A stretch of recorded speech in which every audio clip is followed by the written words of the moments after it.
តើធ្វើដូចម្ដេចដើម្បីខ្លាយជាវិនិយោគិនដ៏ឆ្លាតវៃហើយរកកម្រៃឬក៏ផលចំណេញនឹងបានច្រើនការវិនិយោគគឺជាការប្រើប្រាស់ធនធាននៅក្នុងថ្ងៃនេះនិងពេលវេលានៅក្នុងថ្ងៃនេះដើម្បីទទួលបានផលចំណេញនាពេលខាងមុខជាការវិនិយោគរកផលចំណេញសម្រាប់រយៈពេលវែងការវិនិយោគគឺមានច្រើនមិនថាការវិនិយោគទៅលើដីធ្លីវិនិយោគទៅលើទ្រព្យសម្បត្តិវិនិយោគទៅលើទីផ្សារហ៊ុនវិនិយោគទៅលើ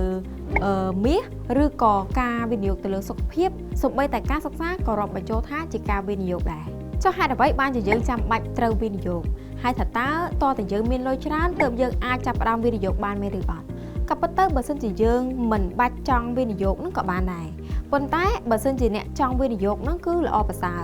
គឺឆាប់ជួយសម្រេចគោលដៅហិរញ្ញវត្ថុរបស់លោកអ្នកហើយជួយបង្កើនទ្រព្យរបស់លោកអ្នកផងដែរឧទាហរណ៍ថាប្រសិនបើយើងមានលុយយើងយកលុយទៅដាក់សន្សំធម្មតាយើងនឹងទទួលបានអត្រាការប្រាក់នៅក្នុងចំនួនណាមួយប៉ុន្តែប្រសិនបើយើងយកលុយទាំងអស់នោះទៅដាក់វិនិយោគយើងទទួលបានផលចំណេញកាន់តែខ្ពស់ហើយបង្កើនទ្រព្យកាន់តែច្រើនយើងនឹងសម្រេចគោលដៅក្នុងជីវិតបានកាន់តែឆាប់រហ័សមួយវិញទៀតលោកអ្នកក៏អាចវិនិយោគទៅលើមាសឬក៏ភាគហ៊ុននៅពេលដែលអ្នកទិញរបស់ទាំងពីរនេះនៅក្នុងពេលដែលវាមានតម្លៃទាបហើយនៅពេលដែលអ្នកលក់ចេញវិញនៅក្នុងតម្លៃខ្ពស់អ្នកទទួលបានផលចំណេញដែលអ្នកអាចមើលឃើញភ្លាមៗតើការវិនិយោគវិញតើយើងមានទ្រព្យសម្បត្តិច្រើនមានធនធានច្រើនទើបអាចវិនិយោគបានមែនអត់ទេប្រសិនបើលោកអ្នកចង់វិនិយោគការវិនិយោគទាំងអស់មិនសំដៅទៅលើនៅពេលដែលយើងមានលុយច្រើនឬក៏មានធនធានច្រើនទើបអាចវិនិយោគបានទេអ្នកអាចវិនិយោគទៅលើការសិក្សាពង្រីកចំណេះដឹងនៅពេលនោះការសិក្សារបស់អ្នកល្អប្រសើរចំណេះដឹងរបស់លោកអ្នកល្អប្រសើរអ្នកក៏អាចរកការងារបាននិងរកចំណូលបានខ្ពស់ជាងមុនផងដែរយ៉ាងណាក៏ដោយការវិនិយោគតែងតែនាំមកនៅផលពីរទី1គឺការទទួលបានផលកម្រៃនិងទី2គឺហានិភ័យតើត្រូវធ្វើដូចម្តេចដើម្បីគ្រប់គ្រងហានិភ័យនិងការពារហានិភ័យទាំងអស់នោះបានទាំងនេះគឺជាមូលដ្ឋានគ្រឹះសំខាន់ដើម្បីឲ្យលោកអ្នកស្វែងយល់មុនពេលចាប់ផ្ដើមធ្វើការវិនិយោគ 1. កំណត់គោលដៅហិរញ្ញវត្ថុមានន័យថាមុនពេលអ្នកវិនិយោគអ្នកត្រូវកំណត់គោលដៅហិរញ្ញវត្ថុឲ្យបានច្បាស់លាស់ដើម្បីអាចបែងចែកប្រាក់សម្រាប់ចំណាយការសន្សំនិងការវិនិយោគទី2កំណត់គោលបំណងច្បាស់លាស់និងស្វែងយល់ពីហានិភ័យនៃការវិនិយោគ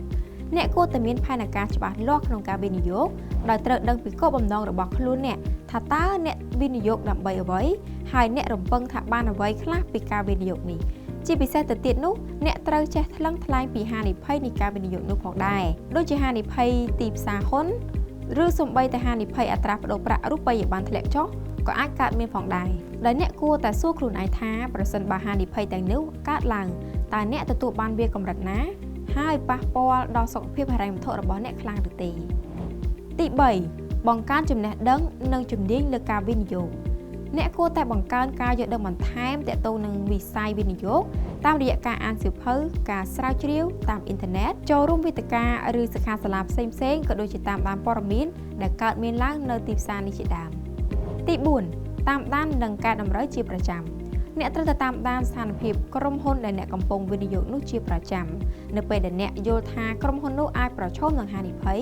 អ្នកអាចកែតម្រូវទិសដៅការវិនិយោគរបស់អ្នកក៏បានដើម្បីកាត់បន្ថយហានិភ័យនៃការវិនិយោគគឺអ្នកគួរតែបែងចែកការវិនិយោគឲ្យបានច្រើនប្រភពផ្សេងគ្នានិងសិក្សាស្រាវជ្រាវពីគោលដៅវិនិយោគជាពិសេសភាពស្របច្បាប់នៃក្រុមហ៊ុនដែលអ្នកចង់វិនិយោគនោះមើលទៅលើអត្រាប្រាក់ចំណេញនិងរយៈពេលនៃការវិនិយោគជាដើមជាពិសេសទៅទៀតនោះអ្នកគួរតែចាប់ផ្ដើមពីការវិនិយោគចំណុចតូចៗជាមុនសិនជាជាងចាប់ផ្ដើមក្នុងទំហំធំ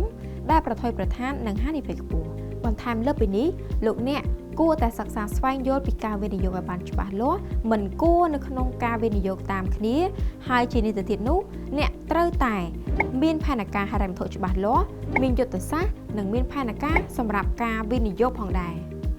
ជាដំបូងអ្នកត្រូវតែជ្រើសរើសវិនិយោគទៅលើអ្វីដែលអ្នកយល់ថាងាយស្រួលនិងមានហានិភ័យទាបហើយស្របទៅតាមសេដ្ឋកិច្ចក៏ដូចជាចំណង់ចំណូលចិត្តរបស់អ្នកឧទាហរណ៍ថាអ្នកវិនិយោគដូចជាការដាក់ប្រាក់នៅក្នុងធនាគារដែលមានការប្រាក់ដែលអាចផ្ដល់ទ្រព្យចំណេញដល់លោកអ្នកហើយការសន្សំប្រាក់នៅក្នុងធនាគារនេះដែរគឺជាការវិនិយោគមួយដែលស្ទើរតែគ្មានហានិភ័យសោះឡើយ